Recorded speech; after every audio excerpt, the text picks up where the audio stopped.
नमस्कार, बहुत स्वागत है आपका। दी एसडी न्यूज देख रहे हैं आप और आपके साथ मैं हूं देवाशीष कुमार। दी एसडी न्यूज की चुनावी यात्रा शुरू हो चुकी है। लगातार हम आपको चुनाव से जुड़ी बहुत बड़ी और छोटी खबरें लगातार दिखा रहे हैं। प्रत्याशियों से भी मिलवा रहे हैं जो इस बार बिहार के विधानसभा चुनाव में किस्मत आजमाने जा रहे हैं। इस वक्त हमारे साथ नालंदा से प्रत्याशी हैं जेडीयू के राकेश रंजन सिन्हा जी।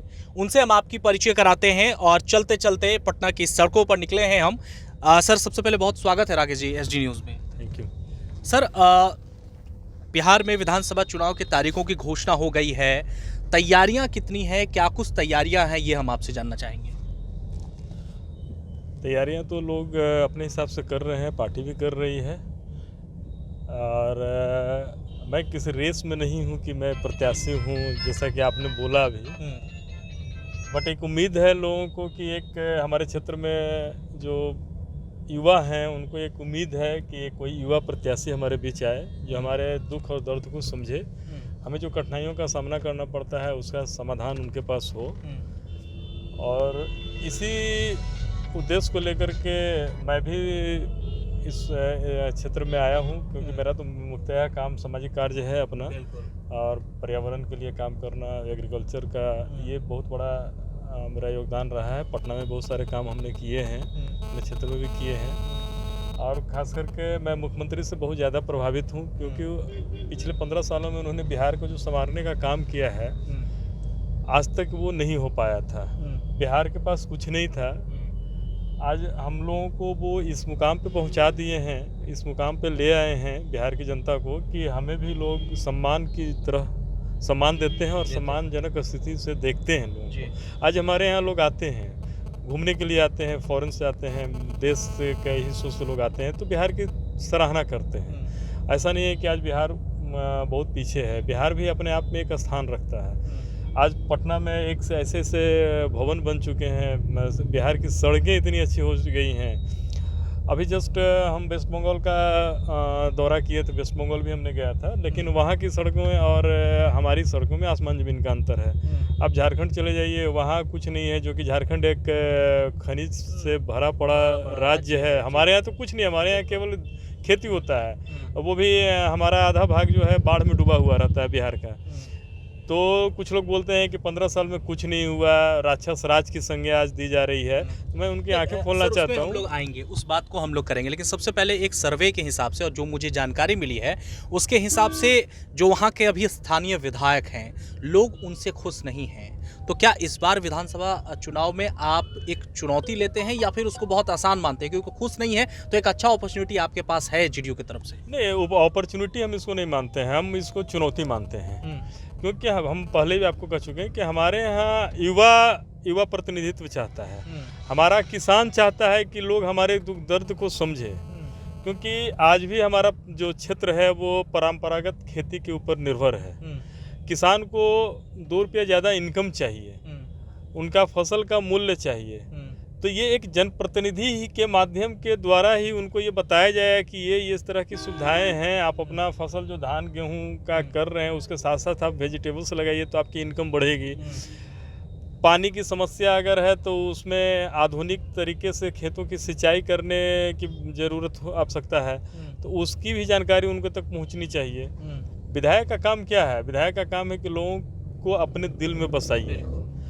अब आप जब अपने दिल में उनको नहीं बसा रहे हैं तो कहीं ना कहीं वो आहत हुए हैं आपसे, तो इस तरह की बातें निकल करके आ रही हैं। युवा की बात कर रहे हैं, बार बार एक बात कर रहे हैं कि लोग युवा चेहरा चाहते हैं, लेकिन युवा का मुद्दा तो आपके विपक्ष और तेजस्वी यादव भी उठा रहे हैं, बैनर भी लगा रहे हैं कि इस बार युवा की सरकार।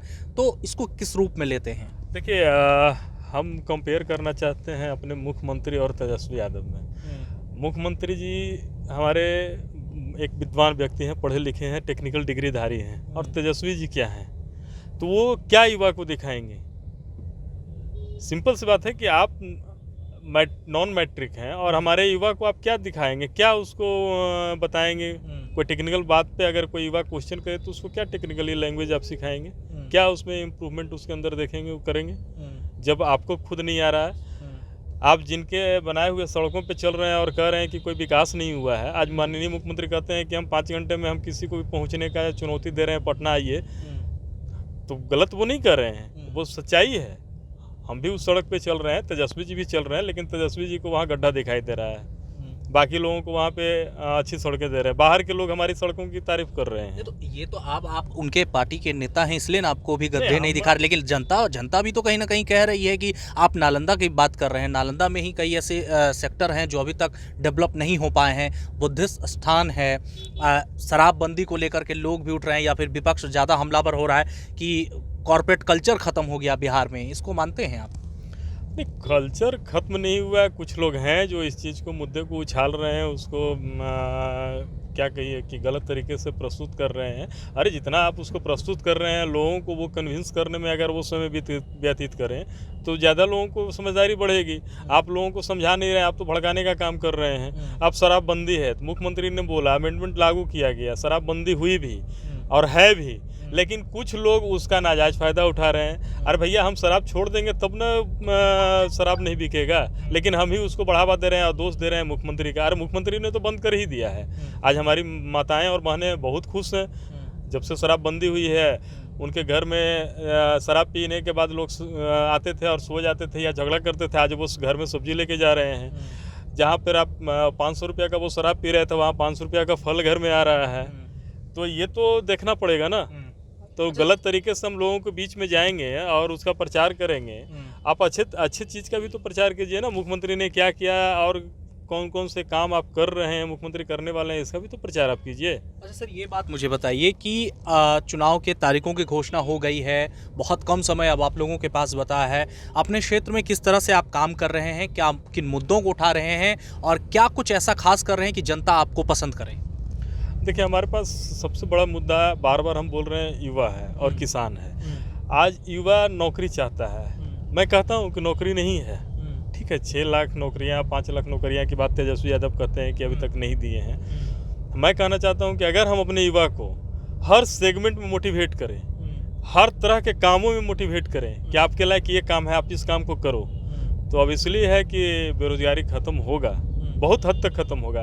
कृषि में भी ऐसे ऐसे सेगमेंट हैं जहाँ पे इस बेरोजगारी को ख़त्म किया जा सकता है। सब्जी का है, मछली पालन का है, मुर्गी पालन का है, बहुत तरह का है, गॉट फार्मिंग है। तो इस पे अगर हम काम करेंगे सही तरीके से, और ये जनप्रतिनिधि का बहुत बड़ा रोल है कि हम, युवा जब मेरे पास आता है तो हम उसको अगर डांट के भगा देते हैं या बोलते हैं ठीक है तुम्हारा काम हम देखेंगे, अगर इस पे हम अच्छे तरीके से उनको कन्विंस करें, उसका क्या रोल होना चाहिए उसके लाइफ में, वो उसके बोलचाल या उसके पढ़ाई से वो दिख जाता है वो कहाँ तक पढ़ा है, तो ये क्या कर सकता है, और उसकी सही जानकारी अब जो संस्था है उससे रिलेटेड वहाँ पे उसकी सही जानकारी हम पहुँचा दें कि तुम्हारे लिए ये खेती है, तुम अभी वेजिटेबल्स का कर सकते हो, फलाने जगह पे ये किसान जो है इतना सब्जी पैदा कर रहे हैं, उनकी सब्जी को तुम मार्केटिंग करो ले जा करके, उनका उत्पादन कितना हो रहा है, उसका उत्पादन कैसे बढ़ेगा, ये सब ट्रेनिंग और प्रॉपर जानकारी अगर उनको मिल जाए उस जनप्रतिनिधि के माध्यम से, उस कंपनी के माध्यम से, तो ऑब्वियसली है कि वो रिजल्ट आएगा। और ऐसा नहीं है कि हमको ये बताइए कि 6.5 लाख लोगों को अगर नौकरी मिल जाएगा तो क्या बिहार की बेरोजगारी खत्म हो जाएगी, युवाओं की बेरोजगारी खत्म हो जाएगी? 10 लाख लोगों को नौकरी देंगे पहले कैबिनेट में तेजस्वी यादव ने कहा है। हाँ, तो वो क्या उससे बेरोजगारी खत्म हो जाएगी? हमारे पास आज 30 लाख युवा हैं, क्या उनकी बेरोजगारी खत्म हो जाएगी? बाकी 20 लाख क्या करेंगे? और अगर यही चीज़ हम नौकरी की गारंटी न दें, हम लोगों को मोटिवेट करें उनके काम के प्रति कि तुम अपने काम को पहचानने के लिए पहले सीखो। मोदी जी ने बोला था कि पकौड़ा बेचो, तो क्या गलत उन्होंने कह दिया था? पकौड़ा कैसे बिकेगा, किस अंदाज में बिकेगा, वो हुनर उस युवा के अंदर कौन देगा, कौन बताएगा? जनप्रतिनिधि बताएगा या कंपनी बताएगा या एक अच्छा प्रोफेशनल बताएगा ये चीज़ को? आज नीतीश कुमार जी 7 निश्चय कार्यक्रम को लेकर के चले हैं। जो भी राज्य इसको फॉलो कर लेगा तो समझिए कि सारी समस्या का जड़ 50% ख़त्म हो जाएगा जी। आज जो सम्मान उन्होंने हम लोगों को दिया है वो कोई और नहीं दे सकता है। आज चुनाव के समय में विपक्षी पार्टी के लोग मुद्दा उठा रहे हैं, बहुत तरह का मुद्दा आज ही उनको दिखा, 15 साल से उनको नहीं दिख रहा था। चुनाव आता है तब भी उनके पास ये मुद्दा आता है। अगर वो 15 साल के अंदर चुनाव के पहले भी ये मुद्दा जो उठा रहे हैं आज उस पर वो काम करवाते, पब्लिक के बीच में सही ढंग से उसको प्रस्तुत करते, तो हमको नहीं लगता है कि इस तरह की समस्याएं उत्पन्न होती लोगों के बीच में। ये तो भ्रम फैला रहे हैं लोग। जी। वो 10 लाख नौकरी दे देंगे, कहाँ है बिहार में 10 लाख नौकरी? तो वो बताने का तो खर्च यही उन्हें तेजस्वी डिटेल जी जो आपके कथन अनुसार तेजस्वी यादव जो भ्रम फैला रहे हैं, उसका फायदा इस बार फिर से एक बार नीतीश कुमार को और मिलने जा रहा इसलिए है। बिहार में कोई ऑप्शन नहीं है, हम्म, कोई ऑप्शन नहीं है बिहार में। वो नीतीश कुमार को ही लोग पसंद कर रहे हैं और पसंद करेंगे भी, और वो रहेंगे भी, बिल्कुल। बिल्कुल रहेंगे। वो तो ऑप्शन हमारे पास नहीं है कि हम दूसरे को गद्दी पे बैठाएं कि आप आइए मुख्यमंत्री बनिए और बिहार का काम कीजिए। वो काम किसी से होने वाला नहीं है, क्योंकि मुख्यमंत्री ने बोला है, शुरू से ही बोल रहे हैं कि हमें बिहार का विकास करना है, हम बिहार के लिए आए हैं, हम दूसरा चीज़ और नहीं जानते चलिए, हैं। बहुत बहुत शुक्रिया राकेश जी। Thank you. तो साफ तौर पर साफ कहना है कि मुद्दा जो है वो बहुत सारा है, लेकिन जनता जो है फिर से एक बार मुख्यमंत्री नीतीश कुमार को ही चुनेगी, क्योंकि मुख्यमंत्री नीतीश कुमार ने साफ तौर पर जिस तरह से काम किया है और जिस तरह से वो काम को आगे बढ़ाना चाह रहे हैं, जनता इससे खुश है। हालांकि विधानसभा का चुनाव है, राजनीति, राज्य और नीति दोनों बिल्कुल जायज है, लेकिन फैसला 10 नवंबर को ही होगा कि आखिर बिहार का मुख्यमंत्री कौन होगा। अपने सहयोगी राजेश कुमार के साथ मैं देवाशीष कुमार, DSD न्यूज़ चुनावी यात्रा में। नमस्कार।